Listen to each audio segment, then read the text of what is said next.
عربی زبان عربی لینگویج کی جو جڑ ہے وہ ہے علم النحو اور علم الصرف. گردانے یاد ہے عربی بنا سکتے ہو, قاعدے یاد ہیں آپ کو نحو کے کہ زبر کہاں آئے گا, زیر کہاں آئے گا, پیش کہاں آئے گا, تو آپ عربی بول سکتے ہو, لکھ سکتے ہو, لکھا ہوا ہے پڑھ سکتے ہو. اب ایک تیسری چیز ہے جو ان دونوں کو مدد دیتی ہے, بلکہ ان دونوں سے اس میں مدد ملتی ہے, وہ ہے الفاظ و معنی. عبارت لکھی ہوئی تمہارے سامنے ہے, تمہیں معنی نہیں معلوم ہے, الفاظ معنی نہیں معلوم ہے, تو پھر کیا کیسے ترجمہ کرو گے, ٹرانسلیٹ کیسے کرو گے؟ کسی نے تم سے اردو بولا, تم اس کو عربی بنانا چاہتے ہو, کیسے بناؤ گے جب تمہیں الفاظ معنی معلوم نہیں؟ تو تین چیزیں ہو گئی, علم النحو, علم الصرف اور الفاظ و معنی. تین چیزوں کے بغیر انسان عربی نہیں سیکھ سکتا. کچھ الفاظ معنی تم نے ابھی تک پڑھے ہیں, کچھ قاعدے پڑھے ہیں, ان کی عظمت اور اہمیت چند جملوں سے تمہیں پتہ چل جائے گی. دیکھو ذرا غور سے,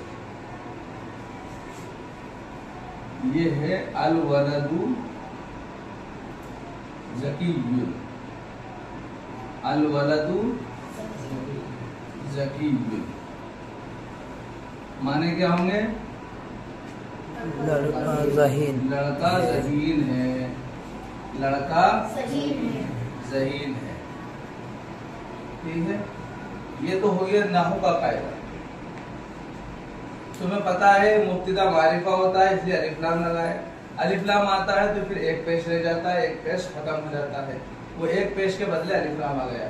ٹھیک ہے, ذکیٌ یہ خبر ہے کہ لڑکا ذہین ہے, یہ خبر ہے, تو خبر نکیرہ ہوتی ہے, اس کے اوپر دو پیش ہوتے ہیں, یہ تم نے پڑھ لیا. نکیرہ مرفوع ہوتی ہے نا خبر, دو پیش ہوتے ہیں اس کے اوپر, یہ خبر ہے. تو یہ نحو سے کیا پتہ چلا کہ پہلا جملہ کیسے ہوگا, دوسرا کیسے ہوگا, دونوں کا علم تمہیں ہو گیا. اب صرف سے دیکھو,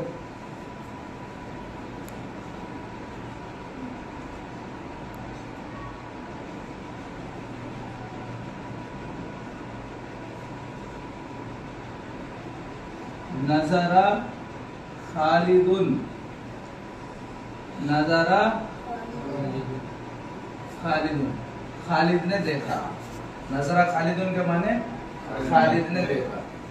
کس کو دیکھا؟ ولدن, ولدن لڑکے, ذکی, ایک ذہین لڑکے کو. خالد نے ایک ذہین لڑکے کو دیکھا. تو دیکھو نظارہ فعل, خالد فاعل, ولدن موصوف اور ذکیًا صفت. موصوف صفت مل کر مفعول بہ, موصوف صفت مل کر سمجھے. تو فعل, فاعل اور مفعول, فعل فاعل مفعول. نظارہ سے تمہیں پتہ چلا کہ صرف کا کیا فائدہ ہے, اور نحو سے پتہ چلا کہ فعل کے بعد فاعل آتا ہے اور وہ مرفوع ہوتا ہے, اور اس کے بعد مفعول آتا ہے اور وہ منصوب ہوتا ہے. ٹھیک ہے, اسی جملے کو اور دوسرے طریقے سے دیکھ لو.